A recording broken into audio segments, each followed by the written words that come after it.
கிறிஸ்தேசுவுக்குள் பிரியமான சகோதர சகோதரிகளே, நம் பிதாவாகிய தேவனுடைய நாமத்தினாலும் நம் ஆண்டவராகிய இயேசு கிறிஸ்து நாமத்தினாலும் உங்கள் யாவருக்கும் கிருபையும் சமாதானமும் என்று வாழ்த்துதலோடு கூட இந்த மாலை வணக்கத்தை கூட தெரிவித்துக் கொள்கிறேன்.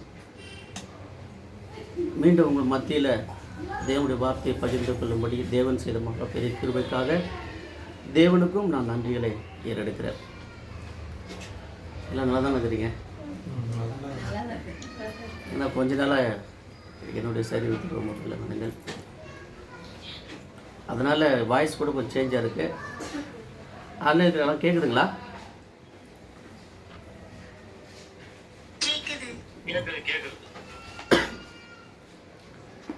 சரி, இன்றைக்கி நம்ம பார்க்கக்கூடிய பாடம் என்னன்னாக்கா, நம்முடைய நடைகள், அதாவது நம்ம எப்படி நடந்துட்டு இருக்கிறோம் கிறிஸ்துவுக்குள்ள என்ற ஒரு பாடம் தான். அதுக்கு ஆதார வசனமாக 1 யோவான் 2ஆம் அதிகாரம் 6வது வசனம். 1 யோவான் 2ஆம் அதிகாரம் 6வது வசனம்.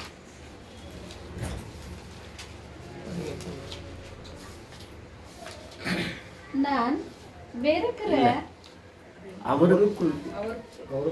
அவருக்குள் நிலைத்திருக்கிறேன் என்று சொல்லுகிறவன் அவர் நடந்தபடியே தானும் நடக்க வேண்டும். அவருக்குள் நிலைத்திருக்கிறேன் என்று சொல்பவன் அவர் நடந்தபடியே தானும் நடக்க வேண்டும். அவர் என்றது யாரு? ஆண்டவராகிய இயேசு கிறிஸ்து. தான் என்றது யாரு? நம்மனாக்கா புது சிருஷ்டி. இப்போ இயேசு எப்படி நடந்தாருன்றது நம்ம எல்லாருக்குமே நல்லா தெரியும் இல்லைங்களா?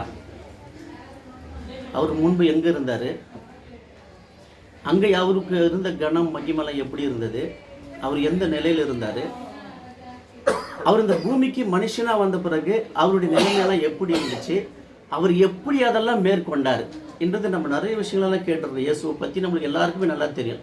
இதை நான் புதுசாக எதுவும் ஒன்று சொல்ல போகிறது கிடையாது. தெரிஞ்ச விஷயம் தான் நீங்கள் அண்டர்ஸ்டாண்ட் பண்ணுவீங்க அவர் இதுன்றது இல்லைங்களா? ஸோ அப்படி என்ன பண்ணுற, அவருடைய வாழ்க்கையை முறையை பார்க்கும்போது அவருடைய நடத்தை எல்லாமே. ஸோ அவரை நம்பி நம்ம என்ன பண்ணோம் வந்திருக்கிறோம் இல்லையா? இயேசு கிறிஸ்து ஏற்றுக்கணும். அப்போ நம்மளும் கூட என்ன பண்ணுங்க, அவர் நடந்தபடியே நம்ம கூட நடக்கணும்னு சொல்லிட்டு அவர் எதிர்பார்க்கிறார் இல்லைங்களா? இப்போ நம்ம முன்னாடி எப்படி இருந்தோம் நம்ம வாசிக்கலாம். எபேசிய 2ஆம் அதிகாரம் 2-3 வசனம். எபேசிய 2ஆம் அதிகாரம் 2-3 வசனம். அவைகளில் நீங்கள் முற்காலத்திலே இவ்வுலக வழக்கத்திற்கு ஏற்றபடியாகவும் கீழ்ப்படியாமின் பிள்ளைகளிடத்தில் இப்பொழுது கிரியை செய்கிற ஆகாயத்து அதிகார பிரபுவாகிய ஆவிக்கேற்றபடியாகவும் நடந்து கொண்டீர்கள். அவர்களுக்குள்ளே நாம் எல்லோரும் முற்காலத்திலே நமது மாம்ச இச்சையின்படியே நடந்து நமது மாம்சமும் மனசும் விரும்பினவைகளை செய்து சுபாவத்தினாலே மற்றவர்களைப் போல கோபாக்கினியின் பிள்ளைகளாய் இருந்தோம். நம்ம எப்படி இருந்தோம் முற்காலத்தில்? சுபாவத்தின்படி கீழ்ப்படியாமன் பிள்ளைகளை போல் நம்ம கிரியை செய்கிற ஆகாயத்து அதிகாரபூர்வமாக ஆவிக்கேற்றபடி நம்ம என்ன பண்ணலாம். இந்த உலக பிரகாரமாக தான் நம்ம என்ன பண்ணலாம், நம்முடைய வாழ்க்கையில் நம்ம முன்னாடி நடந்துட்டு இருந்தோம் இல்லைங்களா? அப்போ தேவனுடைய வார்த்தை நமக்கு கிடைச்ச பிறகு நம்ம என்ன பண்ணியிருக்கிறோம், அதை ஏற்றுக்கொண்டு ஞானஸ்நானத்தின் மூலியமாக நம்ம என்ன ஒப்பு கொடுத்துருக்குறோம் இல்லைங்களா? அந்த ஒப்பு கொடுத்தலோட கூட நம்ம என்ன பண்ண இன்றைக்கி வாழ்ந்துட்டு இருக்கிறோம்ன்றது கூட நம்ம என்ன பண்ணலாம் சற்று சிந்திக்கணும் இல்லைங்களா? அப்போ இயேசு கிறிஸ்து இந்த உலகத்துக்கு வரும்போது அவர் சாதாரண மனுஷனாகத்தான் இருந்தார் இல்லைங்களா? அவர் நமக்கு என்ன பண்ணுங்க ஒரு முன்மாதிரி என்ன பண்ணார் காட்டியிருக்கிறார். அதை கூட நம்ம வாசிக்கலாம். யோவான் 13ஆம் அதிகாரம் 15வது வசனம்.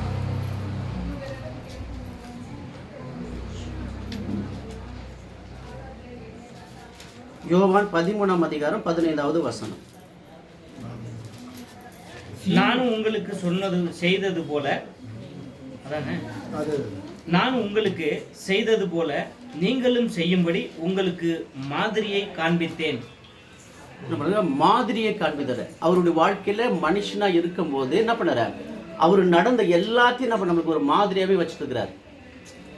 எப்படியெல்லாம் அவர் நடந்தாரோ அதெல்லாம் நம்மளுக்கு நம்ம வேதத்தில் கொடுக்கப்பட்டிருக்கு, எப்படி நடந்தாருன்றத. அப்படியே நாம் கூட நடக்கணும். அப்படி நடந்தால் தான் நம்மளுக்கு என்ன பண்ண முடியும், அவருடைய வலது பாரிசத்தில் நம்ம கூட உட்கார முடியும். அப்போ இந்த நடக்கை ஒரு கிறிஸ்தனுடைய நடைமுறைகள் எல்லாம் எப்படி இருக்குன்றது தான் ரொம்ப முக்கியமாக இருக்குது. இன்னைக்கு பைபிளில் வந்துட்டு ஹிஸ்ட்ரி, வரலாறு எல்லாத்தையும் படிக்கலாம், பேசலாம், எல்லாமே பண்ணலாம். ஆனால் நம்முடைய கிறிஸ்துவ வாழ்க்கைக்குடைய நடைமுறைகள் அது இல்லாமல் போனாக்கா நம்ம என்னதான் நம்ம வேதத்தை வாசிச்சோ ஆராய்ஞ்சு என்னென்னவோ நம்ம வேதத்தை நம்ம சொன்னாலும் போதிச்சாலும், ஆனால் நடைமுறையில் வாழ்க்கையில் நம்ம அதை காமிக்கலைனாக்கா ஒரு பிரயோஜனமும் கிடையாது. இயேசு கிறிஸ்து சத்தியத்தை உலகத்தில் இருக்கும்போது தேவனுடைய வார்த்தையை போதிச்சார், அநேகருக்கு சொன்னார், அநேக நற்கிரைகளை செஞ்சார். ஆனாலும் அவருடைய நடக்கை எப்படி இருந்தது? அவர் இந்த உலகத்தில் எந்த ஒரு பாவமும் செய்யாமல் நம்ம பரிசுத்தத்தோடு, பாவம் அவர் மேற்கொள்ள வந்தது, ஆனால் என்ன பண்ணார், அவர் அதை தள்ளி விட்டார்.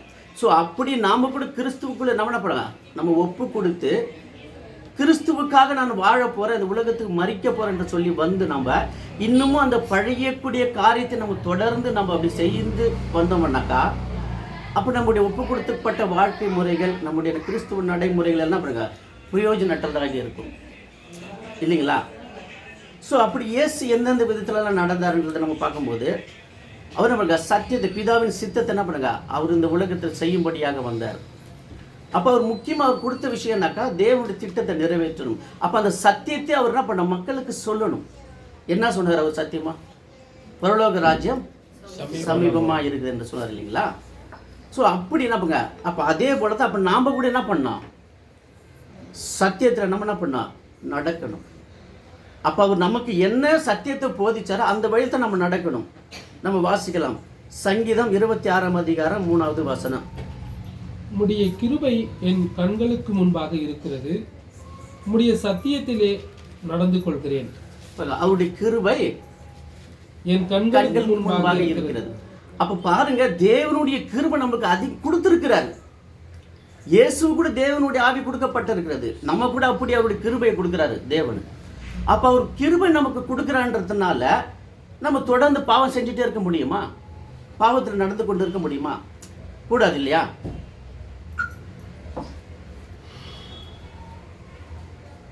அப்போ அவர் கிருபை என்ன பண்ணணும் நம்மளுக்கு கொடுக்கு. அப்போ நம்ம என்ன பண்ணணும், அந்த கிருபை பெற்றுக்கொண்டு அந்த சத்தியத்தில் கூடிய விஷயத்தை நம்ம என்ன பண்ணோம், நம்ம நடக்கிறவர்களாக இருக்கணும். சத்தியத்தை விட்டு நம்ம விலகி போகக்கூடாது.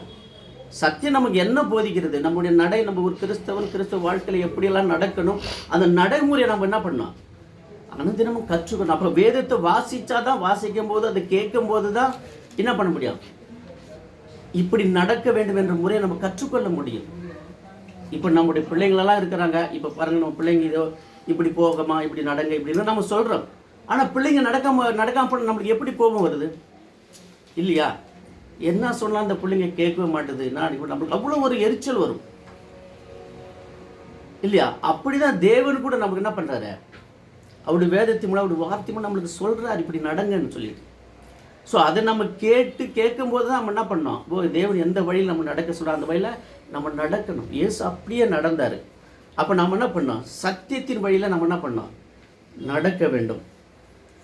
அப்புறம் என்ன பண்ணோம்னாக்கா தேவ பக்தி உள்ள நடக்கை. ஒவ்வொரு தேவ பக்தி, தேவன் மேலே அந்த பக்தி இருக்கணும், பக்தி வைராக்கியம். இன்னைக்கு அநேக இடத்துல அந்த பக்தி இல்லாமலே போயிடுச்சு. ஆரம்ப காலத்தில் கிறிஸ்துவுக்குள்ளே நான் ஒரு ரோமன் கேத்தலிக் இருக்கும்போது அவ்வளோ எனக்கு கடவுள் மேலே பக்தி. ஆனால் தேவன் தெரியாது, இயேசு தெரியும், ஆனால் அவருடைய தாய் எனக்கு அவ்வளோதான் தெரியும், மற்ற புனிதருக்கு இது தரும். ஆனால் அந்த அளவுக்கு ஒரு பக்தி தேவன் மேலே, அந்த கடவுள் மேலே அந்த ஒரு பக்தி. நான் சொல்ல போனாக்கா சனிக்கிழமைனாக்கா எங்கள் ஊர் பக்கத்தில் முகையன்னு ஒரு ஊருக்கும், அங்கே மகிமை மாதான்னு சொல்லிட்டு ஒரு மாதா சுரு வச்சாங்க. அது சனிக்கிழமை ரொம்ப ஒரு ஸ்பெஷல். சின்ன அடிப்பட்டால் கூட என்ன பண்ணுங்க, அதுக்கு வேண்டிக்கிறது, மாதாவே இந்த காயை எனக்கு நல்லாகும்னு சொல்லி இப்போ வேண்டி என்ன பண்ணுங்க, அந்த ஊருக்கு போகும், நடந்து போகும், ஒரு 3-4 கிலோமீட்டர் நடந்து போயிட்டு அங்கே எண்ணெயெல்லாம் ஊற்றி அதுக்கு திரியெல்லாம் போட்டு விளக்கு கொளுத்தி வச்சு அந்த எண்ணெயை தோட்டு அந்த காயத்தில் வைக்கிற மாதிரி பாருங்கள். அப்போ இருந்த பக்தி ஆனால் இப்போ குறைஞ்சிடுச்சு. உண்மையான தேவன் யாருன்னு தெரியும், இயேசு யாருன்னு தெரியும், வரப்போகிற நம்மளுக்கு என்ன கொடுக்க போகிறான்ற எல்லா விஷயங்களும் தெரியும். ஆனால் அந்த பக்தி என்ன பண்ணிக்குது, ரொம்ப குறைஞ்சி போயிடுச்சு. ஸோ அப்படி நம்மக்கிட்ட என்ன பண்ணுறது இருக்கக்கூடாது. தேவன் மேலே அது அவ்வளோ ஒரு பக்தி இன்னும் அதிகமாகணுமே தவிர குறையக்கூடாது. நம்ம வாசிக்கலாம். 2 பேதுரு 3ஆம் அதிகாரம் 10-11 வசனம். கர்த்தருடைய நாள் இரவிலே திருடன் வருகிற விதமாய் வரும். அப்பொழுது வானங்கள் மடமட என்று அகன்று போகும், பூதங்கள் வெந்து உருகி போகும், பூமியும் அதனுள்ள கிரியைகளும் எரிந்து அழிந்து போகும். இப்படி இவைகளெல்லாம் அழிந்து போகிறபடியால் நீங்கள் எப்படிப்பட்ட பரிசுத்த நடக்கையும் தேவ பக்தியும் உள்ளவர்களாய் இருக்க வேண்டும். கர்த்தருடைய நாள் எப்படி இருக்கும்? இரவிலே திருடன் வருகிற விதமாக இருக்கும். ஸோ அவருடைய நாட்கள் சமீபமாயிட்டுக்குது இப்போ, இல்லைங்களா? எப்போ வருவார்ன்றது தெரியாது. அப்படி ஒரு சுச்சுவேஷன் நிலையில் இருக்கும்போது நம்ம என்ன பண்ணுறோம்? நீங்கள் இதெல்லாம் அழிந்து போக நல்லா தெரியும். ஆனால் தேவ பக்திக்கு ஏதுவான காரியங்களை செய்யாமல் இன்னைக்கு நம்ம என்ன பண்ணிட்டு இருக்கிறோம்? உலக காரியத்தில் தான் முழுமையாக நம்ம ஈடுபடுத்தி கொண்டுட்டு இருக்கிறோம். உலகத்து மீது, அந்த பொருள்கள் மீது தான் அது பக்தியெல்லாம் நம்ம வஞ்சிட்டு இருக்குது இப்போ. ஆனால் தேவன் மேல் பக்தி குறைஞ்சிட்டு இருக்குது. இதெல்லாம் அழிஞ்சு போக போகுது. அப்போ நம்முடைய பக்தி, நம்முடைய நடக்கை எங்கே இருக்குது என்றதை நம்ம என்ன பண்ணோம்? நம்ம கொஞ்சம் சிந்திக்கணும். நம்ம பக்தி உள்ளவர்களாக இருக்கிறோம் தேவன் மேலே. நம்முடைய பக்தி எந்த அளவுக்கு போயிட்டு இருக்குது? குறையக்கூடாது. எப்பவுமே இயேசு என்ன பண்ணுவார்? தேவனோட அந்த இணைப்பு இருந்துகிட்டே இருக்கு. ஜெபம் பண்ணிட்டு தான் இருப்பார். அந்த அவ்வளோ ஒரு பக்தி தேவன் மேல், அவ்வளோ ஒரு இணைப்பு இருந்துகிட்டே, எதுக்கு எடுத்தால் அவர் ஜெபம் தான் பண்ணுவார். இன்னைக்கு நம்ம இடத்த இல்லை. ஜெபமே குறைஞ்சு போயிடுச்சு. ஏதோ கடமைக்கு எழுந்திருக்கிறோம், ஒரு 5 நிமிஷம் 10 நிமிஷம் அப்படி என்ன பண்ணுறான்? நாளைக்கு கொடுத்ததுக்கு நன்றி தேவன் நினச்சிட்டு ஓடிட்டே இருக்கிறோம். இது எனக்கு கூட தான் பொருந்தும். ஆக்சுவலி நான் இன்னைக்கு பேச வேண்டிய பாடமே வேற. அவிசுவாசத்தின் 7 பாவங்களை குறித்து நான் பேசணும்னு நினச்சேன். ஆனால் நடக்க ஏன்னா என்னுடைய நடையே சரியில்லாமல் போயிட்டுருக்குது. நான் எந்த அளவுக்கு என்னுடைய ஒப்பு கொடுத்தல் எப்படி இருக்குது, எனக்கு என்ன அவருக்கு சொல்லியிருக்க, என்னுடைய கோல் என்ன, இது எல்லாத்தையும் மறந்து இன்னைக்கு என்ன பண்ணிட்டு இருக்கிறோம்? வேறு வழியில் நம்ம நடந்து கொண்டு போயிருக்கிறோம். ஸோ அப்படி என்ன பண்ணுங்க, அவருடைய ராஜ்யம் சமீபமாக இருக்கிறபடினால நம்ம என்ன பண்ண, நம்முடைய வாழ்க்கையில் தேவனுக்குரிய நடக்கையை நம்ம என்ன பண்ணோம்? நடக்க வேண்டியதாக இருக்கிறோம், இல்லைங்களா? அப்போ நம்ம எந்த அளவுக்கு தேவ பக்தி உள்ளவர்களாக இருக்கிறோம் என்றதை நம்ம என்ன பண்ணோம்? சிந்திக்க வேணும். அப்புறம் நம்முடைய வாழ்க்கையில் என்ன பண்ணோம்னாக்கா, எந்த மாதிரி நடக்க இருக்குனாக்கா, பரிசுத்தமான நடக்கு. நம்மகிட்ட பரிசுத்தம் இருக்குதா? இல்லைங்க, உண்மையாக பரிசுத்தமே இல்லை. நம்ம வாசிக்கலாம். 1 பேதுரு 1:15. உங்களை அழைத்தவர் பரிசுத்தமாய் இருக்கிறது போல நீங்களும் உங்கள் நடக்கையில் எல்லாவற்றிலையும் பரிசுத்தமாய் இருங்கள். ஆமாம், நம்மை அழைத்தவர் யாருங்க? தேவன். அவர் எப்படி இருக்கிறார்? பரிசுத்தம் உள்ளவராக இருக்கிறார். அப்ப அவர் பரிசுத்தம் உள்ள தேவன் நம்மை அழைச்சிருக்கிறாருன்னாக்கா, சும்மா வெறுமை வந்து உட்காந்துட்டு ஏஞ்சி போகிறதுக்கு அழைச்சிருக்காரா? நம்மளை பரிசுத்தமாக்கி கொண்டு பரிசுத்தரோடு கூட நம்ம பக்கத்தில் என்ன பண்ணோம்? அமர வைக்கிறதுக்காக தான் நம்மளை அழைச்சிருக்கிறார். எப்படிப்பட்ட அழைப்பு பாருங்க இது. உலகத்தில் பல கோடி ஜனங்கள் இருக்கிறவங்க இந்த வேலையில் ஒன்றும் தெரியாத பேத, படிப்பறிவு இல்லாதவங்க, இப்படிப்பட்ட நம்மளை என்ன பண்ணார்? அவரு தெரிஞ்சுக்கிட்டு அழைச்சிருக்கிறாருனாக்கா, இந்த அழைப்பு எவ்வளோ ஒரு பெரிதான அழைப்பு இல்லைங்களா?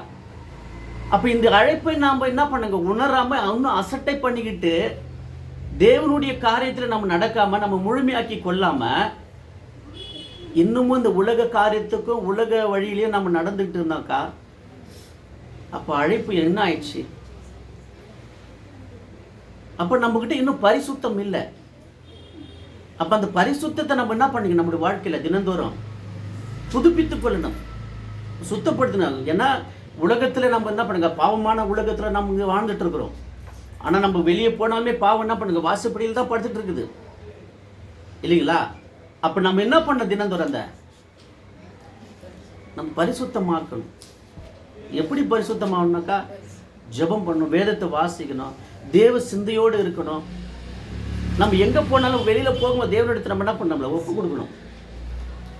ஏன்னா பாவம் அப்படியே கெச்சிக்கிற சிங்கம் போல் இருந்துட்டு இருக்குது. யாரை விழுங்கலாமான்னு சொல்லிட்டு காத்துட்டு இருக்கிறான் சாத்தான். ஏன்னா கடைசி காலத்தை எப்படி வேணா நம்மளை விழ வச்சுடுவான். அப்போ நம்ம என்ன பண்ணோம்? தெளிவாக இருக்கணும், உஷாராக இருக்கணும். அப்போ நம்மளுடைய வாழ்க்கையில் பரிசுத்தம் ரொம்ப ரொம்ப முக்கியமாக இருக்குது. அப்போ அந்த பரிசுத்த நடக்கையோட, ஏன்னா நம்ம அந்த நடக்கையில் நடந்த நம்மளை பார்த்து என்ன பண்ணுங்க மற்றவங்க கூட ஒரு பரிசுத்தவான்கள் சொல்ல முடியும் இல்லைங்களா? அப்போ அந்த பரிசுத்தமான நடக்கை நம்ம இடத்துல இருக்குதா என்றதை நம்ம என்ன பண்ணலாம்? சற்று பண்ணணும். அப்போ ஆவிக்கேற்றபடி நடக்கணும். ஆவிக்கேற்றபடி நடக்கிறதுனா எப்படி?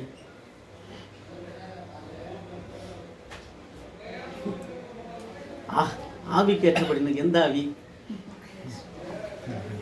எந்த ஆவி? பரிசுத்த ஆவி. இப்போ தேவனுடைய ஆவி நமக்குள்ள, தேவனுடைய ஆவி வரும்போது அது நமக்கு என்ன பண்ணா? நம்மளுடைய நடக்கையெல்லாம் அது சொல்லி கொடுக்கும்.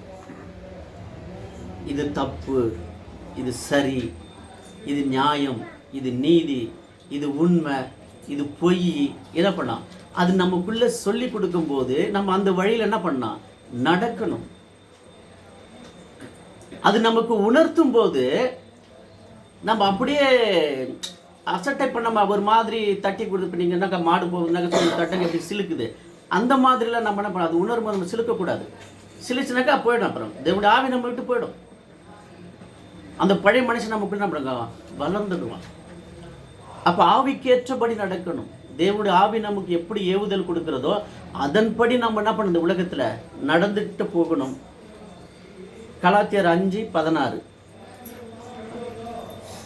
ஆபிரகாமுக்கும் அவனுடைய சந்ததிக்கும் வாக்குத்தத்தங்கள் பண்ணப்பட்டன. சந்ததிகளுக்கு என்று அநேகரை குறித்து சொல்லாமல் முன் சந்ததிக்கு என்று ஒருவனை குறித்து சொல்லியிருக்கிறார். கலாத்தியர் 5:16. பின்னும் நான் சொல்லுகிறது என்னவென்றால், ஆவிக்கேற்றபடி நடந்து கொள்ளுங்கள், அப்பொழுது மாம்ச இச்சையை நிறைவேற்றாமல் இருப்பீர்கள். ஆவிக்கேற்றபடி மாம்ச இச்சை என்ன பண்ண? நிறைவேற்ற முடியாது. அப்போ தேவனுடைய ஆவியினுடைய ஏவுதலில நாம் நடக்கும்போது மாம்சிகமான பாவ காரியங்கள் நம்ம என்ன பண்ண முடியாது? மேற்கொள்ள முடியாது இல்லைங்களா? அப்போ நம்ம எப்படி ஆவிக்கேற்றபடி ஆவியினுடைய ஏவுதலில் நம்ம இதனால நடக்கிறோமா? அப்போ தேவனுடைய ஆவி நமக்குள்ள இருக்குதா? எப்படி நம்ம பரிசோதிக்கிறது? ஞானஸ்நானம் எடுக்கும்போது தேவனுடைய ஆவி நமக்கு கொடுக்கப்பட்டது. அந்த தேவனுடைய ஆவி நமக்குள்ள கண்டினியூ அப்படியே செயல்படுறாரா, இல்லை அப்போவே வந்து அப்படியே போயிட்டாரா, இல்லை வேற ஆவி நமக்குள்ளே செயல்படுறான்றது நம்ம என்ன பண்ணோம்? நம்முடைய தினதூர வாழ்க்கையில் என்ன பண்ணோம்? நம்ம உணரணும். நான் உண்மையாகவே தேவனுடைய வாழ்க்கை, தேவனுடைய ஆவியின் பலகாக நான் நடத்தப்படுகிறேனா? அப்போ தேவனுடைய ஆவினால் நடத்தப்படுகிற யாவரும் மாம்ச இச்சையான அந்த பாவ காரியங்கள் என்ன பண்ண மாட்டாங்க? ஈஸியாக மேற்கொள்ள முடியும். அவங்க செய்யறதுக்கு மனசு வராது. அப்போ நம்ம என்ன பண்ணோம்? நம்ம உணரணும். ஒவ்வொரு நாளும் நான் தேவ ஆவினால் என்ன பண்ணுறேன்? நடத்தப்படுகிறேன்னா என்னுடைய நடக்கைகள் எப்படி இருக்குது இந்த உலகத்தில்? இந்த உலகம் மத்தியில், இந்த உலக ஜனங்கள் மத்தியில் நான் போகும்போது என்னுடைய நடைமுறைகள் எந்த என்னை பார்த்து என்ன அந்த ஜனங்க சொல்கிறாங்க? என்ன அன்றைக்கி அப்போஸ்தலருக்கு பார்த்து என்ன சொன்னாங்க? அந்த வைக்கப்படல, இவர்கள் கிறிஸ்தவர்கள். ஏன் அப்படி வந்தது? இப்போ கிறிஸ்தவனை கிறிஸ்துவை போல அவர்கள் நடந்தாங்க. ஸோ அந்த நடக்கையை பார்த்து தான் என்ன பண்ணாங்க? கிறிஸ்தவர்கள் என்ன சொன்னாங்க? அப்போ இயேசு எப்படி நடந்தால் அந்தபடி அப்போஸ்தலர் கூட அவங்களுடைய வாழ்க்கையில் என்ன பண்ணாங்க? நடந்தாங்க. அதனால தான் அந்த பேர் கிறிஸ்தவர்கள் என்று வந்தது. இன்னைக்கு நம்மளுடைய நடக்கையை பார்த்து எப்படி சொல்கிறாங்க? இவர்கள் கிறிஸ்தவர்களா இல்லை வேறு இனத்தார்களா என்று சொல்கிறாங்களன்றதை நம்ம என்ன பண்ணோம்? கவனிக்கணும். ஏன்னா உலகம் நம்ம பார்த்துட்டு இருக்குது. நம்ம நினைக்கிற நம்மளை யார் பார்க்குறாங்கன்றது இல்லைங்க. உலகம் நம்ம பார்த்துக்கிட்டு இருக்குது. நம்ம பக்கத்து வீட்டுக்காரர், நம்ம எதிர் வீட்டுக்காரரு, எங்கள் மேலே அங்கே வேலை செய்கிற இடத்துல எல்லா இடத்துலையும் நம்ம என்ன பண்ணாங்க? கண்காணிச்சுட்டே இருக்கிறாங்க. இவர்கள் கிறிஸ்தவர்கள் என்று சொல்கிறார்களே, இவர்களுடைய வார்த்தைகள், பேச்சுகள், இவருடைய செயல்பாடுகள் எப்படி இருக்கிறது, இவருடைய நடைமுறைகள்லாம் எப்படி இருக்கிறதுன்றது என்ன பண்ணுறாங்க? பார்த்துட்டு இருக்கிறாங்க. ஸோ அவங்களுடைய பார்வையில் நாம் குற்றமற்றவர்களாக இராதபடிக்கு நம்முடைய நடைமுறைகளை பண்ணுங்க மாற்றிக்கொள்ள வேண்டும் இல்லைங்களா? அப்போ நம்ம தேவனுடைய ஆவியினால் என்ன பண்ணுங்க? பெற்றுக்கொண்டு, அப்போ தேவனுடைய ஆவி நமக்குள்ள எல்லாம் பண்ணால் என்ன பண்ண? ஆண்டவருடைய ஜெபம் பண்ணி என்ன பண்ணுங்க? தேவனே உடைய ஆவி எனக்கு கொடுங்கன்னு சொல்லி என்ன பண்ணா? அவருடைய ஆவி பெற்றுக்கொள்ளணும். இயேசுவுக்கு அளவில்லாமல் தேவன் ஆவியை கொடுத்தார். அதே தேவன் நமக்கு என்ன பண்ணுவார்? கொடுப்பார். அப்போ நம்ம அவர்கிட்ட என்ன பண்ணோம்? கேட்கணும். தேவன், நானும் உங்களுடைய பரிசுத்த ஆவியில் நம்ம நடத்தப்பட வேண்டும் ஒவ்வொரு நாளும் என்றது நம்ம என்ன பண்ணலாம்? சற்று சிந்திக்கணும். அப்போ நம்முடைய நடக்கை மற்றவர்களுக்கு பக்தி விருத்தி உண்டாகும்படி நடக்கணும், இல்லைங்களா? அப்படி உண்டாயிருக்கா? நம்ம நடைக்கை பார்த்து யாருக்கா பக்தி விருத்தி வந்திருக்கா? இல்லை மற்றவர்களுக்கு நம்மளுடைய நடைமுறைகளை பார்த்து மற்றவர்களுக்கு அந்த பக்தி வருதா? அவங்களுக்கு மற்றவர்கள் வந்திருக்குதா? பரவாயில்லப்பா, இவங்க வணங்குற தேவன் உண்மை உள்ள தேவன், எப்படி இருக்கிறாங்க பாருங்க. அந்த தேவனை நானும் அறிஞ்சு கொள்ளுன்றது யாருக்காவது வந்திருக்கா? நம்முடைய வேலை செய்கிற இடத்துலையும் சரி, ஏன் நம்ம குடும்பத்திலே எடுத்துக்கோங்களேன், அண்ணன் தம்பி அக்கா தங்கச்சி மாமா மச்சான், இல்லையா?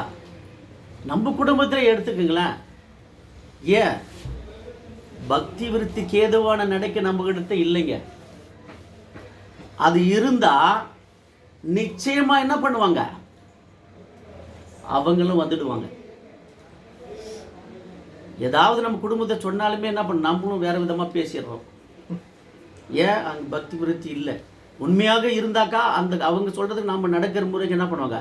எது சொன்னாலும் என் தம்பி அண்ணன் என் அக்கா இவ்வளோ ஒரு கொயிட்டா இருக்கிறாங்களே, எப்படி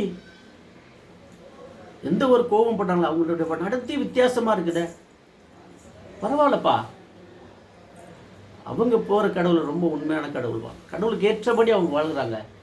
அப்போ நானும் அந்த கடவுளை அறிஞ்சுக்கிறது, அந்த எண்ணம் வருங்க, நிச்சயமாக வருங்க. அப்போ என்ன பண்ணணும்? அப்படி யாராவது வந்து ஏன்னா வேதத்தில் இதாக இருக்குதா? பவுலும் சீலாவும் ஜெயிலில் இருக்கும்போது அந்த அதிகாரி என்ன பண்ணாங்க? 8 மட்டு பிறகு கத்தியால் குத்திக்கு போவார் இல்லைங்களா? அப்போ பார்த்தீங்களா அவருக்கு எப்படி இருந்துச்சு? நான் அங்கே தம்பா இருக்கிறோம். அவருக்கு அந்த பக்தி விருத்தி வந்தது. அவங்களை பார்த்து உடனே கூட்டுன்னு போட்டு என்ன பண்ண, வீட்டுக்கு அவங்களுக்கு விருந்தெல்லாம் வச்சு அவர் கிறிஸ்துவை ஏற்றுக்கொண்டார். ஸோ அப்படி நம்மளுடைய வாழ்க்கையில் என்ன பண்ணணும்? அந்த பக்தி விருத்தி என்ன பண்ணணும்? வரணும். மற்றவங்களுக்கு நம்மளை பார்த்து அவங்களும் அது என்ன பண்ணணும்? இயேசு கிறிஸ்துவை ஏற்றுக்கொள்ளணும். நம்ம வாசிக்கலாம். ரோமர் 15ஆம் அதிகாரம் 2-3 வசனம். நம்மில் ஒவ்வொருவரும் தன்னுடைய பக்தி விருத்திக்கு ஏதுவான நன்மை உண்டாகும்படி அவனுக்கு பிரியமாய் நடக்க கடவன். கிறிஸ்துவும் தமக்கே பிரியமாய் நடவாமல் உம்மை நிந்தித்தவர்களுடைய நிந்தையின் என்மேல் விழுந்தது என்று எழுதியிருக்கிறபடியே நடந்தார். நம்ம கிறிஸ்து எப்படி நடந்தார்? இன்னும் வட்டி படிங்க. 15:2-3 வசனம். நம்மில் ஒவ்வொருவனும் பிறனுடைய பக்தி விருத்திக்கு ஏதுவான நன்மை உண்டாகும்படி அவனுக்கு பிரியமாய் நடக்க கடவன். கிறிஸ்துவும் தமக்கே பிரியமாய் நடவாமல் உம்மை நிந்தித்தவர்களுடைய நிந்தைகள் என்மேல் விழுந்தது என்று எழுதியிருக்கிறபடியே நடந்தார். கிறிஸ்து எப்படி நடந்தார்? அவருக்கு பிரியமா நடக்கல, அவரை நிந்தித்தவர்களுக்கு பிரியமா நடந்திருக்க பாருங்க. எப்படி நடந்தா பார்த்தீங்களா? அவருடைய நடக்கை எப்படி இருக்குது? இன்னைக்கு நாமளும் என்ன பண்ணுறோம்? நான் கிறிஸ்து இயேசுவே, அதான் 1 யோவான் 2:6 படிச்சுங்க இல்லையா? சொல்லிக்கிட்டு சும்மா ஏமாத்திட்டு தான் இருக்கணும். அது இன்னொரு வாட்டி படிங்க. 1 யோவான் 2:6.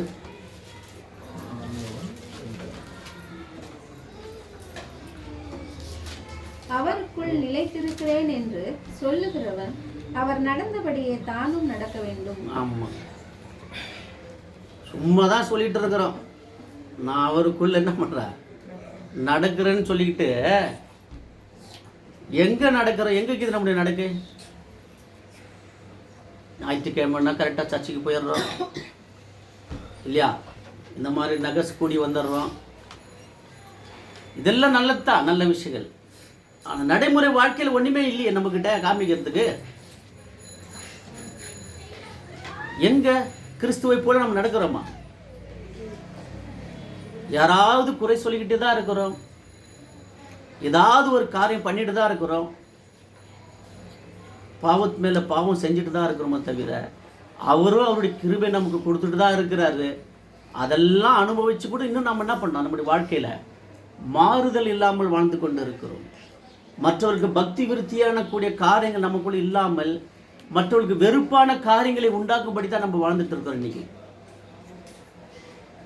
நம்மளை பார்த்தா நிறைய பேருக்கு பிடிக்காது. ஆனால் அவங்க சொல்லுவாங்க கிறிஸ்துவை பார்த்தா நிறைய பேர் பிடிக்காது. இல்லைங்க, ஏன் நம்முடைய நடக்க சரியில்லாதனால தான் அவங்களுக்கு பிடிக்கல.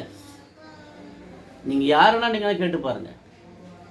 இன்னைக்கு கிறிஸ்துவ ஏன் பிடிக்க மாட்டேன்னு சொன்னாக்கா, கிறிஸ்தவருடைய நடைமுறைகள் மாறி போச்சு. வேதக்காரங்க வேதத்தை எடுத்து சொல்கிறாங்க சொல்லிக்கிட்டு சும்மா ஏமாற்றிட்டு நான் கிறிஸ்துவ நடக்கிறேன்னு சொல்லிக்கின்னு அவங்க டோட்டலாக அவங்களுடைய செயல்பாடுகள்லாம் மாறிக்கிட்டு இருக்கு. அதனால தான் மற்ற மதத்தினவர்கள் மற்ற ஜாதிகள் என்ன பண்ணுறாங்க, கிறிஸ்துவ எதிர்க்கிறாங்க, கிறிஸ்துவில் அடிக்கிறாங்க. சொல்கிறது ஒன்று செய்கிறது ஒன்றா இருக்குது. இன்னைக்கு கிறிஸ்தவர்களுக்குள்ளே குழப்பங்கள், பிரச்சனைகள், அவங்களுக்குள்ளே போராமை, இந்த சபை அந்த சபை இவங்க அவங்கன்னு இருக்கிறது. ஒரே பைபிள் தான், ஒரே ஒரு தேவன் தான். ஆனால் நமக்குள்ளே இத்தனை பிரச்சனைகள், இத்தனை குழப்பங்கள், இத்தனை இல்லை. அந்த சபைக்கு போகாது, இந்த சபைக்கு போகாது, அவங்க இப்படி சொல்கிறாங்க, இவங்க ஏன்? வெறும் போதனை தான். வாழ்க்கையில் நடைமுறையில் ஒன்றுமே கிடையாது, ஜீரோ. இப்போ எங்கே பக்தி விருத்தி உண்டாகும்? மற்றவர்களுக்கு அடிக்க தான் வருவாங்க. நாங்கள் கிறிஸ்துவ நிமித்தம் அடி வாங்கினவர்கள் இல்லைங்க. கிறிஸ்துவ நிமித்தம் நமக்கு பாடுகளே கிடையாது. ஏன்? அது நம்மக்கிட்ட இல்லை. அது இருந்தால் தானே அந்த பாடு வரும். நாமளே போய் மாட்டி நம்மளுடைய இந்த நடைமுறைகளை அடி வாங்கிக்கிட்டு தான் வரணும்.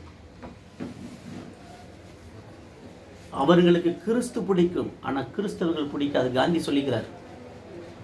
ஏன்னாக்கா அவரு போன ஆலயத்தில் அங்கே ஒரு கருப்பர் வாசிந்தா அவங்க ஒரு தனியாக என்ன பண்ணாங்க, அவரை நிற்க வச்சுட்டு இருக்காங்க. வெள்ளைக்காரங்க ஒரு மாதிரி இருக்கிறாங்க. இவங்களுக்குள்ள இப்படி ஒரு இனமா, இப்படி ஒரு குறைபாடுகள் இருக்கிறது. ஏன்னா கிறிஸ்துக்கள் எல்லாம் ஒன்றா இருக்கணும். அந்த கருப்பு இனத்தாருக்கார் என்ன பண்ணாங்க, ஒரு சைடில் வச்சுட்டு இருக்கிறாங்க. அந்த அளவுக்கு அவங்களுக்கு மதிப்பு இல்லாதது. அப்போ அவர் பார்த்து சொல்கிறாரு, எனக்கு கிறிஸ்து பிடிக்கும், ஆனால் கிறிஸ்தவர்கள் எனக்கு பிடிக்காது. ஏன்? அவங்களுடைய நடத்தை வேறு விதமாக இருக்கிறது, அவருடைய நடக்கையெல்லாம் வித்தியாசமாக இருக்கிறது. இயேசு எனக்கு பிடிக்கும். இயேசு ஒரு நல்ல போதகர், எல்லா மனித குலத்துக்கும் தன்னுடைய ஜீவனை கொடுக்க வந்தவர். அவர் எனக்கு பிடிக்கும். ஆனால் அவரை வணங்குறவர்கள் எனக்கு பிடிக்காது. ஏன்? பொய் இல்லாமல் பொய்யராக இருக்கிறார்கள், வெளி வேஷக்காரராக இருக்கிறாங்க. நீங்கள் எல்லா கிறிஸ்தவர்களும் உண்மையாக நடக்கிறதே கிடையாது. ஸோ அப்படி நமக்கு இன்றைக்கு அவர் சொல்கிறார், மற்றவர்களுக்கு பக்தி விருத்தி உண்டாக்கும்படியாக நீங்கள் என்ன பண்ணணும், நம்முடைய நடைமுறைகளை பற்றி நீங்கள் சொல்ல போனாக்கா, அண்ணன் வந்துட்டு ஒரு வேற எதிர், அக்கா வந்து ஃபஸ்ட்டு அவங்க தான் வந்தாங்க கிறிஸ்துவுக்குள். ஸோ அவங்களுடைய பக்தியை பார்த்து தான் இவர் வந்தார். எப்படி? ஆனால் இப்போ வித்தியாசம் மாறி போச்சு. அக்கா இப்போ கொஞ்சம் கொஞ்சம் குறைஞ்சி போயிடுச்சு. ஆனால் அண்ணன் கொஞ்சம் அவர் பிடிச்சிட்டாரு, அவருக்கு கொஞ்சம் இம்ப்ரூவ்மெண்ட் ஆகிட்டே இருக்குது. அவர் பாருங்க எப்படி இருந்துச்சு பாருங்க. அக்காவை பார்த்து தான் அண்ணன் வந்தார். அவங்களுடைய பக்தி, அக்கா எப்படி இருந்தாங்கன்னா அவங்களுக்கு தெரியும், அக்கா தெரியும், நம்ம சொல்ல தேவையில்ல. அந்த சுச்சுவேஷன் அவருக்கு தெரியும். இப்படிப்பட்ட இவங்களே மாறிட்டாங்க, நாம ஏன் அப்படி இருக்கக்கூடாதுன்னு சொல்லிட்டு அவங்களுடைய நடைமுறைகளை பார்த்து அவர் வந்துட்டார், கிறிஸ்துக்குள் ஞானஸ்நானம் எடுத்தார். இப்போ 2 பேரும் ஒரு கூட நல்லா ரொம்ப சந்தோஷம்.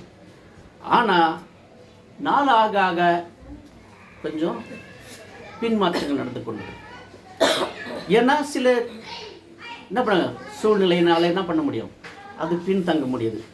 ஸோ அதனால் அக்கா திரும்பவும் என்ன பண்ணாங்க, பழைய நிலைக்கு வந்துடுவாங்கன்றது நம்பிக்கை எனக்கு இருக்குது. அதனால் நம்ம என்ன பண்ணணும், அப்படி தான் இருக்கணும். மற்றவர்களுக்கு பக்தி விருத்தி வரணும். அப்படி தான் நம்முடைய நடைமுறைகளை மாற்றிக்கொள்ள வேண்டியதை நம்ம என்ன பண்ணோம், அறிந்து கொள்ளணும். அப்படி நமக்குள்ளே என்ன பண்ணோம், அதை இதுக்கு மேலே நம்ம என்ன பண்ணோம், நம்முடைய வாழ்க்கை முறையை மாற்றிக்கணும். அடுத்தது என்னன்னாக்கா, ஒளியிலே நடக்கணும், வெளிச்சத்தின் பிள்ளைகள். 1 யோவான் 1:7.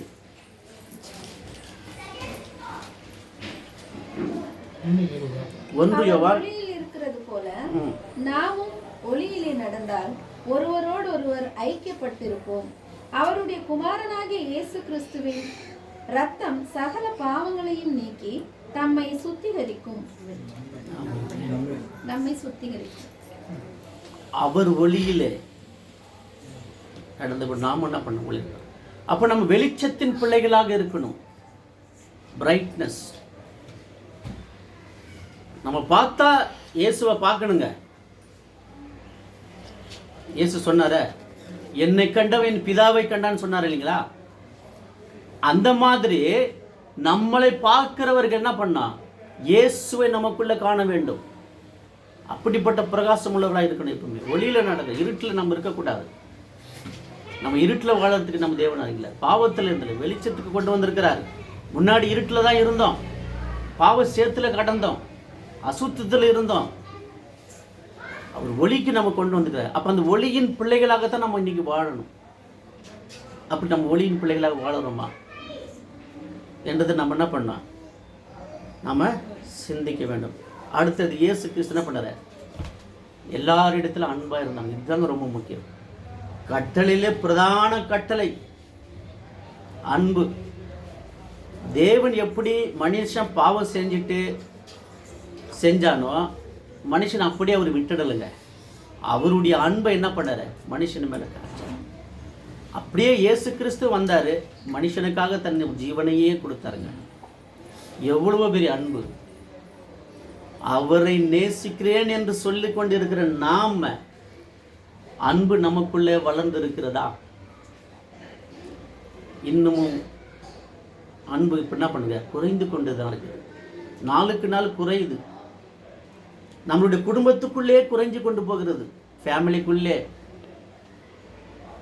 சகோதர மத்திற்குள்ளே அன்பு ரொம்ப குறைஞ்சு கொண்டு இருக்கிறது. அப்ப நம்முடைய அன்பு எங்க போச்சு?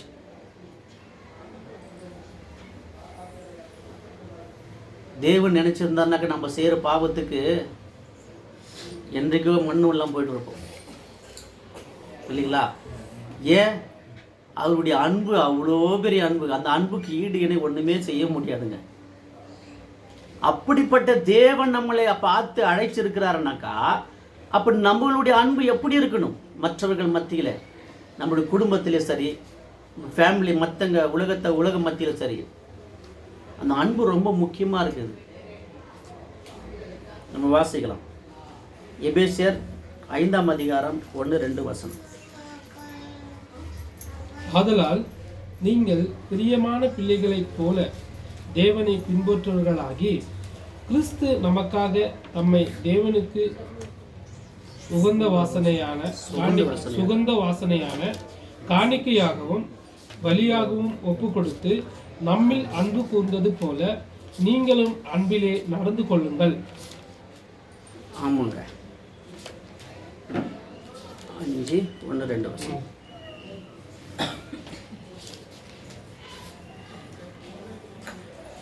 ஆதலால் பிரியமான பிள்ளைகளைப் போல தேவனை பின்பற்றுகிறவர்களாகி. நம்மள யாரு பிரியமான பிள்ளைகள் தான் தேவனுக்கு. ஏன்னா நம்ம தேவனை பின்பற்றுகிறவர்களா இருக்கிறோம் இல்லைங்களா? கிறிஸ்து நமக்காக தம்மை தேவனுக்கு சுகந்த வாசனையான காணிக்கையாகவும் பலியாகவும் ஒப்பு கொடுத்து நம்மில் அன்பு கொண்டு.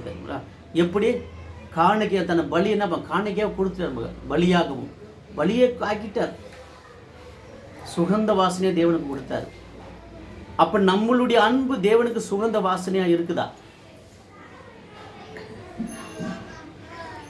இல்லைங்களா? மற்றவர்களுக்காக நம்ம எப்படி நம்ம ஜீவனை கொடுக்கிறவங்களா இருக்குமா? மற்றவர்கள் ஜீவனை கொடுக்கிற அன்பிலும் பெரிதான அன்பு ஒண்ணுமே கிடையாதுங்க. நம்மளை யாரும் உயிரை கொடுக்க சொல்லல, தேவன் அன்பு கூற சொன்னார், அவ்வளவுதான். அவங்களை நேசின்னு சொன்னார். உன் எதிராளியை நேசி, உனக்கு துரோகம் பண்ணவர்களே நேசி இல்லைங்களா? இதுதான் அன்பு. இப்படி செய்யற அன்பு தான் அவங்க தலையில நெருப்பு தழையில குவிக்கிற மாதிரி கூட நம்ம வசனங்களும் கூட இருக்கு. அவங்க என்னதான் நமக்கு துரோகம் செஞ்சாலும் ஆனா அவங்க நம்ம மேல இவ்வளவோ அன்பு காமிக்கிறாங்களே, அங்கதாங்க கிறிஸ்துவை நம்ம பார்க்க முடியும், நம்ம காட்ட முடியும். நம்ம அன்பு காமிக்கலாம், எப்படி கிறிஸ்துவை காமிக்க முடியும் இல்லைங்களா? அந்த அன்பு என்ன பண்ணணும், நம்ம கூட நாளுக்கு நாள் வளரணும். அன்பு இல்லாமனா வாழ்க்கையே கிடையாது. நமக்கு யார் என்ன துரோகம் பண்ணாலும் சரி, ஸோ இப்படி என்னையும் சேர்த்துட்டான், என்ன கூட அன்பு ரொம்ப நஞ்சிட்டு, அது வளரணும். வளருன்றதுக்காக தான் இப்படி ஒரு விஷயங்கள் அவர் நமக்கு கற்றுக் கொடுக்குறார். நாட்கள் சமீபமாக இருக்கிறது. இன்னமும் பழைய மனுஷனை போல அவனை இன்னும் அதிகமாக அவனை வளர வச்சுக்கிட்டு ஆவிக்குரிய மனுஷனை நம்ம என்ன பண்ணுகிறான், மட்டம் தட்டிட்டு இருந்தாக்கா ராஜ்யத்துக்குரியவர்களாக நம்ம என்ன பண்ண போக முடியாது. இப்போ அன்பு நமக்குன்னா பிரதான கட்டளையாக இருக்கிறபடினால அந்த கிறிஸ்துவின் அன்பு நமக்குள்ளே தரித்து கொண்டு அவர் எப்படி இந்த உலகத்தில் நடந்த அந்த மாதிரி நம்ம நடக்கணும். அவர் அடித்தவங்களை கூட அவர் திட்டலைங்க, நேசிச்சார். அவர் ஈட்டியால குத்தவங்க கூட அவர் ஒன்றும் சொல்லலையே, இதாவே அவர்களை மன்னியும், இவர்கள் செய்கிறது இன்னதென்று அறியாமல் செய்கிறார் என்று சொன்னார். ஆனால் நம்மளை பார்த்து நமக்கு யாராவது ஒரு காரியம் செஞ்சுட்டாங்க துரோகின்னு சொல்லிடுறோம். நம்ம இப்படி பண்ணிட்டாட, அநியாயம் பண்ணிட்டேன் எங்களுக்கு. நான் இன்னமும் அந்த ஒரு விஷயம் சொல்லிகிட்டே இருக்கிறேன். எங்கள் குடும்பத்தில்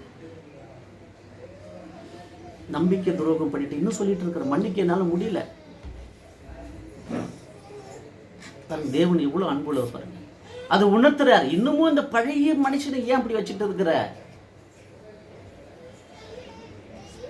உலகம் அழுகி போகுது, விட்டு ஒழி மன்னிச்சுட்டு போ, அன்பு காட்டு, அவனை நேசி பாருங்க. தேவன் எவ்வளவோ அன்பு வச்சுருக்காரு நம்ம மேல இல்லைங்களா? அவர் நம்மளை நேசிக்கிறதுனால தான் இப்படிப்பட்ட வார்த்தைகளை நமக்கு என்ன பண்றாரு, அவர் கொடுத்து நம்மளை உணர்த்துக்கிறாரு, எழுப்புறாரு. எழுந்து விழிச்சுக்கொள்ள, இன்னும் தூங்கிட்டு இருக்காத. இப்போ நமக்கு அன்பு ரொம்ப முக்கியமாக இருக்குது. நமக்கு யாராவது எதிரி, நமக்கு மன்னிக்க முடியாத சொல்லி யாராவது இருந்தாக்கா நம்ம என்ன பண்ணுவோம், அவங்களை மன்னிச்சிடணும். மன்னிச்சுட்டு நம்ம அன்பை காட்டணும். தேவனை அன்பை காட்டு, தேவன் பார்த்துக்குவாருங்க, அவர் பார்த்துக்குவார். அடுத்தது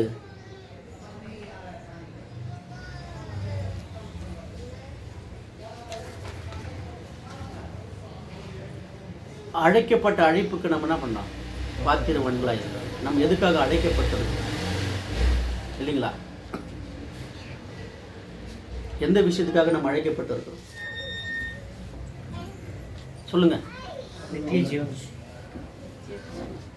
நித்திய ஜீவனை பெற்றுக்கொள்வதற்காகத்தான் நம்ம என்ன பண்ணிக்கிறோம், நம்மளை தேவன் அழைச்சிருக்கிறார். ஏதோ ஒரு சும்மா ஒரு இந்த வேலை கேட்க கிடையாது. விலை மதிக்க முடியாத ஒரு நமக்கு என்ன பண்றாரு, அவரு ஜீவனை கொடுக்கிறவரா இருக்கார். அந்த அழைக்கப்பட்ட அழைப்புக்கு நம்ம என்ன பண்ணோம், பாத்திரவான்களா இருக்கணும். என்னுடைய அழைப்பு என்ன, நான் எதற்காக அழைக்கப்பட்டேன், நான் எந்த நிலையில இருந்தேன், அவர் எந்த நிலைக்கு என்னை கொண்டு போக போறாரு, அதுக்கு நம்ம என்ன பண்ணோம், பாத்திரவான்களா இருக்கணும். நம்ம வாசிக்கலாம் எபேசியர் 4:1. ஆதலால் கர்த்தர் நிமித்தம் கட்டுண்டவனாகிய நான் உங்களுக்கு சொல்கிற புத்தி என்னவெனில், நீங்கள் அழைக்கப்பட்ட அழைப்புக்கு பாத்திரவான்களாய் நடந்து. இப்படி புத்தி சொல்றார், அழைக்கப்பட்ட பவுல் சொல்றார், அழைக்கப்பட்ட அழைப்புக்கு நீங்க பாத்திரவான்களாய் நடக்கணுங்க, இல்லைங்களா? அப்போ அந்த அழைப்புக்கு நம்ம எப்படியெல்லாம் நடந்தா நம்ம அந்த அழைப்புக்கு நம்ம பெற்றுக்கொள்ள முடியும் என்கிறத பண்ண நம்ம உணர்ந்து கொள்ளணும். அது இயேசுதான் நம்ம பார்க்க முடியும். அப்போஸ்தலனாகிய பவுலை பார்க்கலாம், அப்போஸ்தலர்களை பார்க்கலாம். பாருங்க, அப்போஸ்தலனாகிய பவுல் வந்துட்டு அவர் முன்னாடி எப்படி இருந்தாரு, தேவனுடைய ஜனங்களை என்ன பண்ணாரு, துன்பப்படுத்தினாரு. ஆனா இயேசு கிறிஸ்து அவர் அழைக்கும் போது நான் என்ன செய்யணும், நான் என்ன செய்யணும் பாருங்க, கேள்வி எப்படி இருக்குது. நான் என்ன பண்ணணும், நீங்க போ, உனக்கு என்ன பண்ணுவாங்க, அங்க உனக்கு சொல்லப்படுதுன்னு சொல்லிட்டார் இயேசு. அவருக்கு எல்லாவற்றையும் சொல்லப்பட்டது. அந்த அழைப்புக்கு அவர் பாத்திரவான்களாய் நடந்தாருங்க. அதனால தான் அவர் சொன்னாரு, நல்ல போராட்டத்தை போராடினேன், ஓட்டத்தை முடித்தேன், விசுவாசத்தை காத்துக்கொண்டேன், நீதி இருக்கிறிடம் எனக்காக, எனக்கு மாத்திரமல்ல அவருடைய பிரசன்னத்தை உணர்வு யாவருக்காகுங்க. இதெல்லாம் நம்ம கேட்டு இருக்கிறோம். எல்லாம் இந்த வசனம் நம்மளுக்கு நல்லாவே மனப்பாடமாக இருக்குது. ஆனால் எங்க நல்ல போராட்டத்தை போற முடியுது, விசுவாசத்தை எங்க காத்துக்கொள்ள முடியுது? சின்ன ஜுரம் வந்ததுக்கே பெரிய போராட்டமாகி போச்சு நமக்கு. என்ன ஆண்டவர் எப்படி கேள்வி பாருங்க. இந்த உடல் ஆரோக்கியத்தை மட்டும் கொடுங்க, இது என்ன பண்ணாலும் பண்ணிக்கங்கப்பா. ஏன் ஆரோக்கியத்தை கெடுத்தாதான் நம்மளுடைய விசுவாசம் என்னன்னு தெரியுங்க. வீடு வாசல் போயிடலாம், பணம் போயிடலாம், எல்லாமே போயிடலாம், சொத்து சொங்க எல்லாம் போயிடலாம்.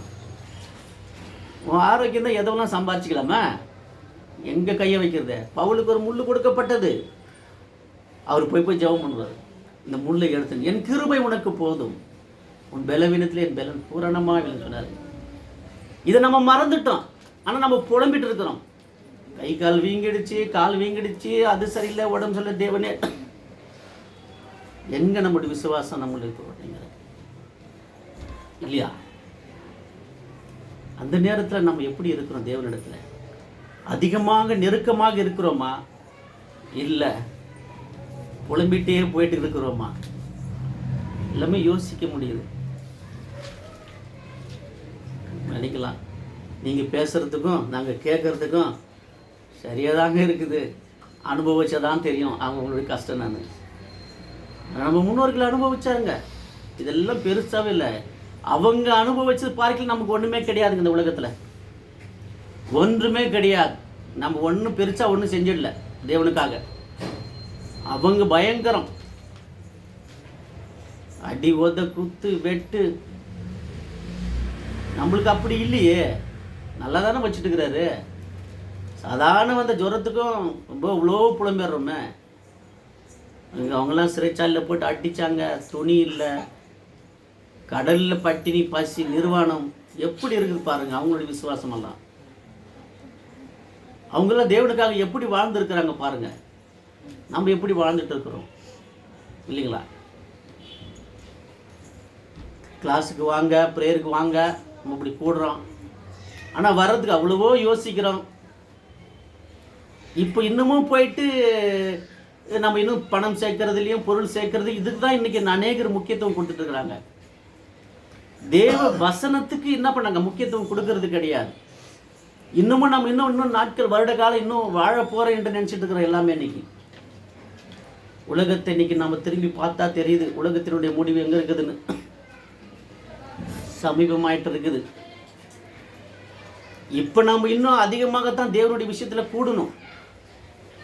ஏன் பாவம் அவ்வளோ காத்துட்டு இருக்குது. வரப்போகிற ஆபத்து அப்படிப்பட்ட ஒரு கொடுமையான ஆபத்தாக வரப்போகுது. இப்போ அந்த ஆபத்தில் நம்ம எப்படி தப்பித்துக்கொள்ளணும்? தேவனுக்குள்ளே இருந்தால் தானே மறுரூபமாக முடியும். வருகிற ஆபத்தை நம்ம காப்பாற்றுவார் இல்லைங்களா தேவன்?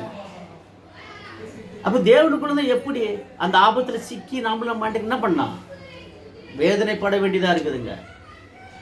உங்களெல்லாம் தெரியும், அழகாக வருமானம் உலகத்தின் முடிவை பற்றி நல்லா எடுத்துருப்பார், கேட்டிருப்போம். பயங்கரமானது.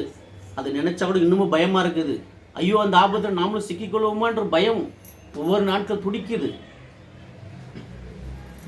அப்படி இருக்கிற சுச்சுவேஷனில் நம்ம இன்னமும் என்ன பண்ணுறோம்?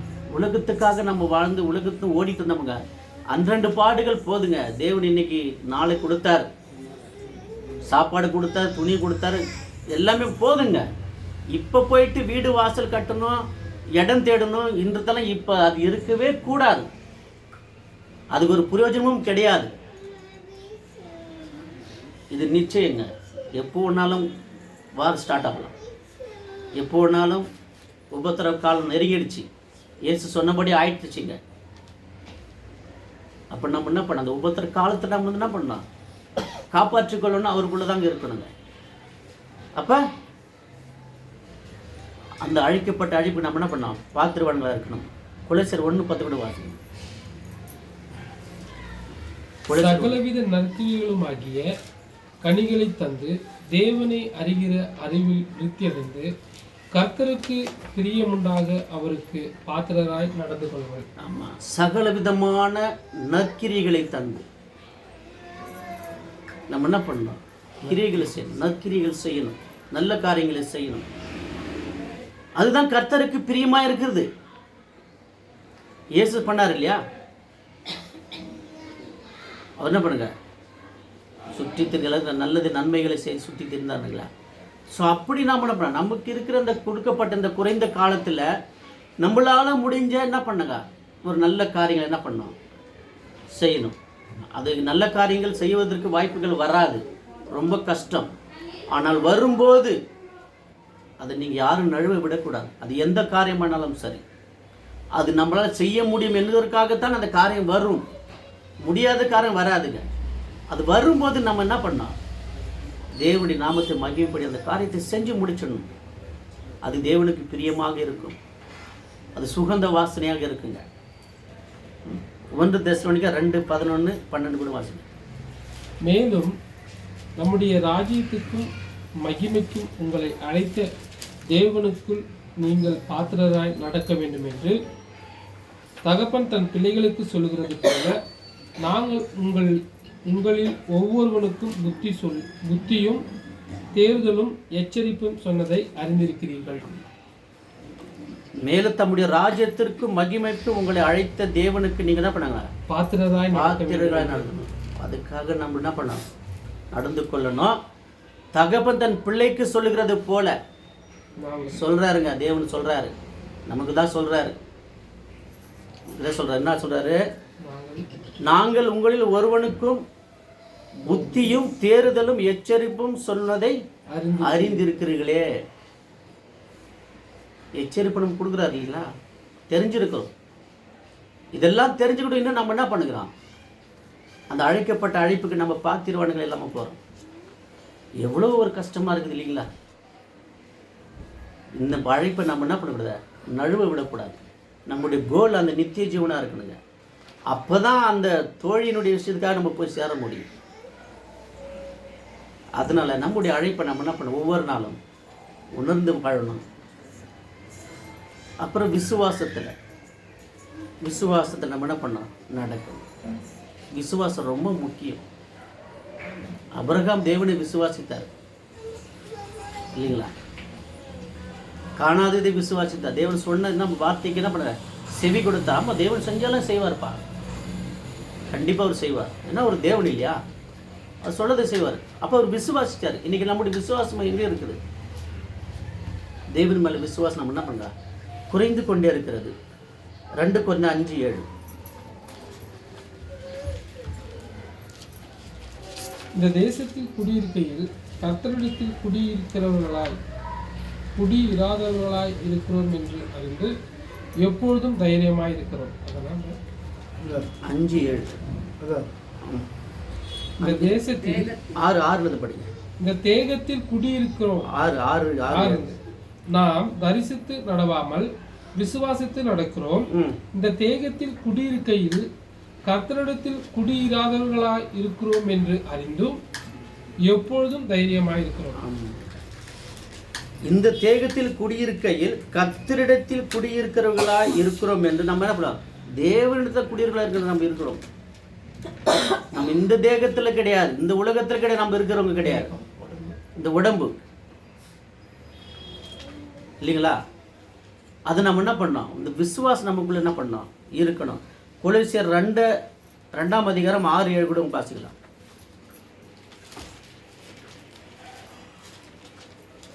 கொலோசியர். ஆகையால் நீங்கள் கர்த்தராகிய கிறிஸ்து இயேசுவை ஏற்றுக்கொண்டபடியே அவருக்குள் வேர்கொண்டவர்களாகவும் அவர் மேல் கட்டப்பட்டவர்களாகவும் அவருக்குள் நடந்து கொண்டு நீங்கள் போதிக்கப்பட்டபடியே விசுவாசத்தில் உறுதிப்பட்டு ஸ்தோத்திரத்தோடு அதிலே பெருங்குவீர்களாக.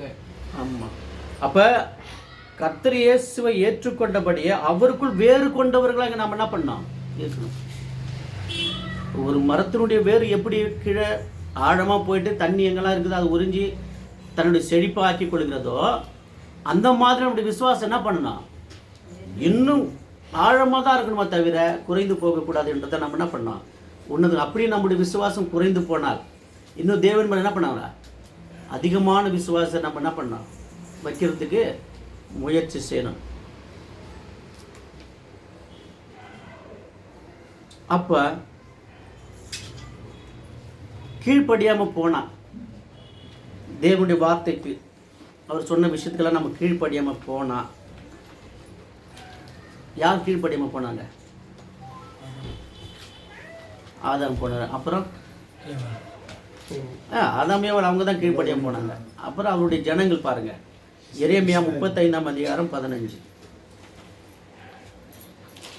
நீங்கள் அந்நிய தேவர்களை சேவிக்கும்படி அவர்களை நீங்கள் அந்நிய தேவர்களை சேவிக்கும்படி அவர்களை பின்பற்றாமல் அவனவன் தன் தன் தன் பொல்லாத வழியை விட்டு திரும்பி உங்கள் நடக்கையை சீர்திருத்துங்கள். அப்பொழுது உங்களுக்கும் உங்கள் பிதாக்களுக்கும் நான் கொடுத்த தேசத்தில் குடியிருப்பீர்கள் என்று சொல்லி தீர்க்கதரிசிகளாகி என் ஊழியக்காரரை எல்லாம் நான் உங்களிடத்திற்கு ஏற்கனவே அனுப்பி கொண்டிருந்தோம். நீங்கள் உங்களை செவியை சாயாமலும் எனக்கு கீழ்ப்படியாமலும் போனீர்கள். தேவனை இஸ்ரவேல் மக்களை பார்த்து சொல்றாரு, நீங்கள் அந்நிய தேவர்களை சேவிக்கும்படி அவர்களை பின்பற்றாமல். தேவன் சொன்னாரு, அந்நிய தேவன் என்ன பண்ணாங்க, நீங்க வணங்காதீங்கன்னு சொல்றாரு. உங்கள் நடக்கைகளே சீர்திருத்துங்கள். அப்ப நம்மளுடைய நடக்கைகள் என்ன பண்ண சீர்தான். அப்ப உங்கள்கிட்ட என்ன பண்ணுங்க, அநேக தீர்க்கதரிசிகளை எல்லாரும் என்ன பண்ண அனுப்புன. ஆனா நீங்க என்ன பண்ணிட்டீங்க, செவி கொடுக்காம கீழ்ப்படியாம போயிட்டீங்க. அதனால நீங்க அந்த தேசத்துல உங்களை என்ன பண்ணாங்க, பிரவேசிக்க முடியல. அதே தேவன் நம்ம பார்த்து சொல்றாரு. அநேக சகோதரரை கொண்டு தேவன் என்ன பண்றாரு, அவங்களுடைய வாயை திறந்து பேசுறாரு.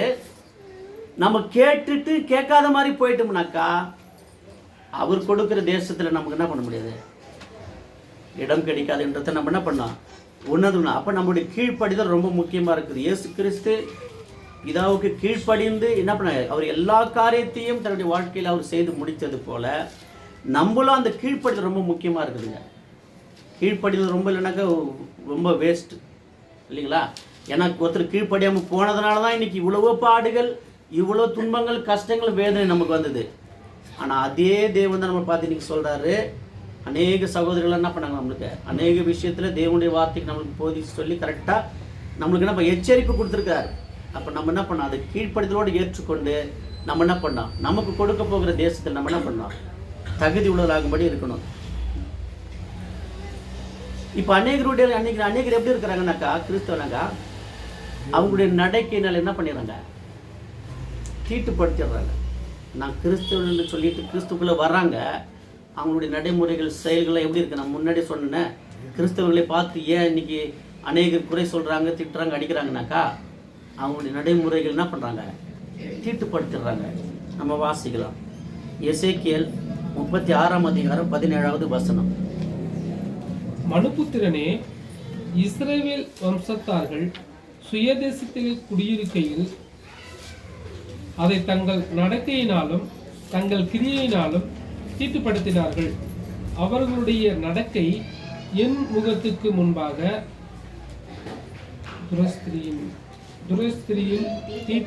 தூரஸ்திரியின் தீட்டை போல் இருந்தது.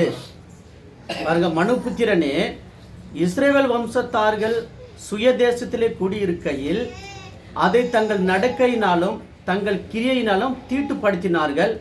அவர்களுடைய நடக்கை என் முகத்துக்கு முன்பாக தூரஸ்திரியின் தீட்டை போல் இருந்தது. தூரஸ்திரியின் தீட்டை போல் தெரியும் உங்களுக்கு, அதெல்லாம் நான் எக்ஸ்பிளைன் பண்ண தேவையில்லை. ஸோ அப்படி நம்ம என்ன பண்ணோட, நம்முடைய நடக்கையினால தேவனுடைய நாமத்தை என்ன பண்ணுங்க, தூசிக்கப்படும்படி நம்ம நடந்து கொள்ளக்கூடாதுன்றது நம்மளுக்கு இங்கே எச்சரிக்கக்கூடாது. அப்போ அவங்களுக்குரிய நியாய தீர்ப்பு அவங்களுடைய நடக்கையினால் தான் தீர்ப்புகள் கிடைக்குங்க. அப்போ நம்ம எந்த அளவுக்கு தேவனுக்குரிய நடக்கையில் நாம் நடந்தோம்னா அதுக்கு தகுந்தாப்ப நம்மளுக்கு என்ன பண்ண முடியாது, நியாய தீர்ப்பு நடக்கும் என்றதை நம்ம வாசிக்கலாம்.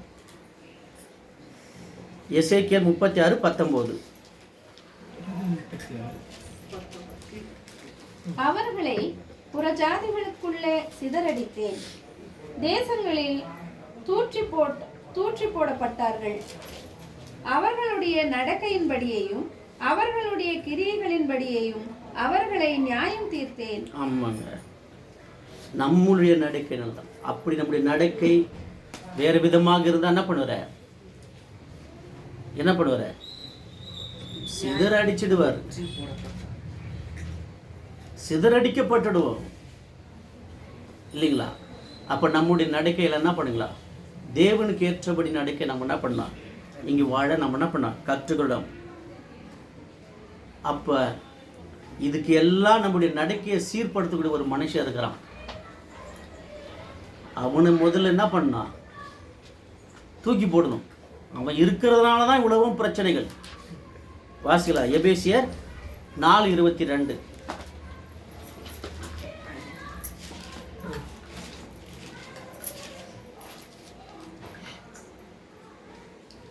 எபேசியர் 4:22. அந்தபடி முந்தின நடக்கைக்குரிய மோசம் போக்கும் இச்சைகளாலே கெட்டு போகிற பழைய மனுஷனை நீங்கள் கலைந்து போட்டு உங்கள் உள்ளத்திலே புதிதான ஆவியுள்ளவர்களாகி மெய்யான நீதியிலும் பரிசுத்தத்திலும் தேவனுடைய சாயலாக சிருஷ்டிக்கப்பட்ட புதிய மனுஷனை தரித்துக் கொள்ளுங்கள். அவன் எந்த அளவுக்கு நம்ம போட்டு பூஸ்ட்டு ஹார்லிக்ஸ் போட்டு வளர்க்குறோமோ அவன் அதிகமாக வளர்த்து போடுவான். சோர்தல் இல்லாமல் அவனை அடக்கி வைக்கணும் பழைய மனுஷன். ஏன்னா முன்னாடி நம்ம அப்படி தான் இருந்து இல்லையா, அதை விட்டு தானே வந்தான் தேவனுக்குள்ள. அப்போ திரும்பவும் அதே எண்ணத்தையும் அதே நிலையும் அதே காரியத்தையும் நம்ம யோசிச்சுக்கிட்டு அதே வழி நம்ம பின்தொடர்ந்துக்கினாக்கா இவர் வளர்ந்துருவார், அவர் சிறுவிழார். அப்போ அந்த பழைய மனுஷன் நம்ம என்ன பண்ணோம், நாளுக்கு நாள் என்ன பண்ணோம், கொட்டிக்கிட்டே இருக்கணும், வளரவே விடக்கூடாதுங்க. அந்த மோசஸ் ராஜேஷ் ஒரு பாடுங்க, கிறிஸ்தவனை டிஸ்டர்ப் பண்ணாத, அவன் வெட்ட வளருவான், கொட்ட உயர்வான்னு இல்லையா? அந்த மாதிரி அவர் நம்ம ஆவிக்குரிய விஷயத்தில் என்ன பண்ண, அவரை நம்ம டிஸ்டர்ப் பண்ணிகிட்டே இருக்கிறாரு, போட்டுனா அவனை உக்காரண்டு வளர விடக்கூடாது. ஆவிக்குரிய மனுஷன் என்ன பண்ண, நாளுக்கு வளரணும். அப்போ அது வளரணுனாக்கா நம்ம என்ன பண்ணோம், அதிகமாக தேவனோடு கூட இன்வால்வ் ஆகிட்டே இருக்கணும், சகோதரர் கூட ஐக்கியமாக இருக்கணும். இப்படிப்பட்ட விஷயங்கள் நம்ம என்ன கூடி ஆண்டவர் என்ன பண்ணோம், ஆராதிக்கணும், தேவனுடைய வார்த்தையை கேட்கணும், படிக்கணும். இப்படி இருந்துச்சுனாக்கா ஆட்டோமேட்டிக்காக பழைய மனுஷன் அப்படியே அடங்கி ஒன்றும் இல்லாமல் போயிடுவோம். ஆவிக்குரிய மனுஷன் வளர்ந்து நல்ல கனிகளை கொடுத்து தேவனுக்கு நல்ல ஒரு சுகந்த வாசனையாக அவருடைய குமாரன் வரும்போது என்ன பண்ணலாம், நம்ம முன்னாடி நம்ம நிற்க முடியல இல்லைங்களா? அதுக்கான ஒரு பலன் கொடுக்குறார் பாருங்க. யோபு 34:11. மனுஷனுடைய செய்கைக்கு தக்கதை அவனுக்கு சரிகட்டி அவனவன் நடக்கைக்கு தக்கதாக அவனவனுக்கு பலனளிக்கிறார். நம்முடைய செய்கைக்கு தக்கதாக. இப்போ நம்முடைய செய்கைகள், நம்முடைய செயல்பாடுகள், நம்முடைய நடக்கைகள் எல்லாம் எப்படி இருக்குன்றதை நம்ம என்ன பண்ணோம், சற்று உணர்ந்து என்ன பண்ணோம், நம்ம நாமே பரிசோதித்து நம்ம என்ன பண்ணோம், சீர்படுத்திக்கணும்.